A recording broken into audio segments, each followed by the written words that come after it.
if you want to solve poverty, you have to start with a home, because you really can't have a job or good health or anything else if you don't have a roof over your head.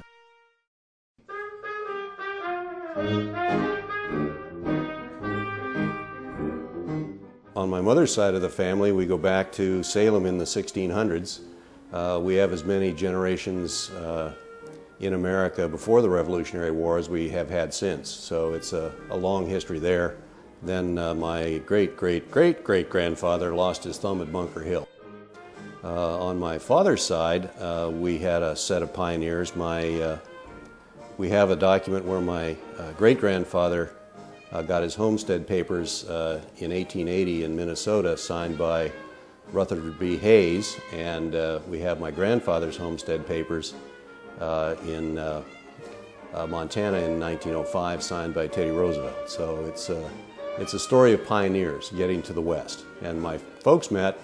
My mother was a flapper in the Roaring '20s, and my dad was a pharmacist in the little town of Billings.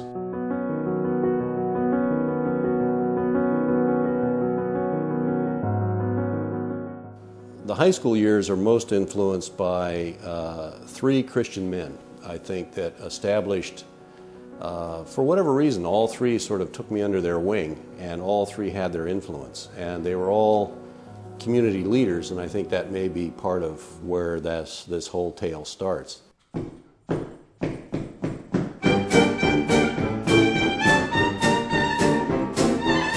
Yale taught me two things.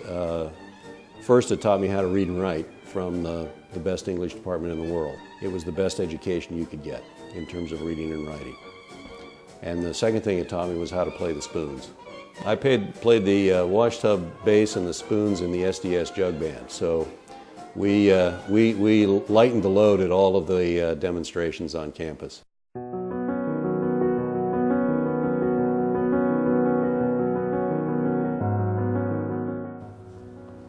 I came to Loudon because of its rural beauty, which is, to this day, one of its most attractive features. As I had been successful in business, I was sort of looking around for what I might do to help the community. Maybe that urge was coming back from my friends out west. And I heard a sermon at church one day that made me think about how really bad I felt that there were children going to sleep hungry in Loudoun County. And I started thinking about how in such a rich county it would be such a shame if there were really folks doing without. So I started looking around. By golly, there were some folks that were living in some not so great situations. And it was through that discovery that I found out about the Windy Hill Foundation, which at that point was already a few years old. It had been founded by Mrs. Llewellyn, Irene Llewellyn. And she had started working on fixing up the area west of Middleburg, which was still, at that point, an all-black neighborhood and in very bad disrepair. I found out what Mrs. Llewellyn was doing, and each year I'd give her a modest donation, and each year she would be she was very good. She always made you feel very good when you gave her anything. If it was $10, she'd make you feel like a prince because you gave her $10.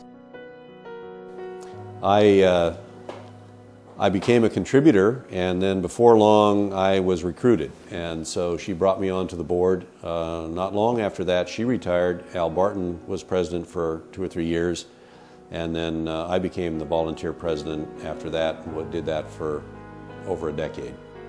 The summary point really is that, again, there are only 600 people in Middleburg.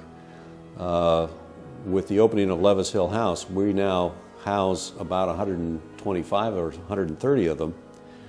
20% of Middleburg lives in affordable workforce housing, paid for by the local community, with a little help from the feds, but far more help from our local community.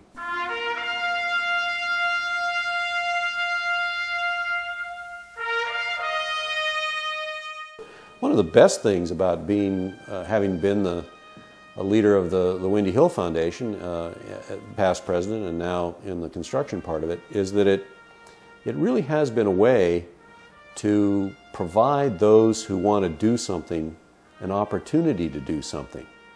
I've been very fortunate to be a channel to help people do some astonishing things in this community.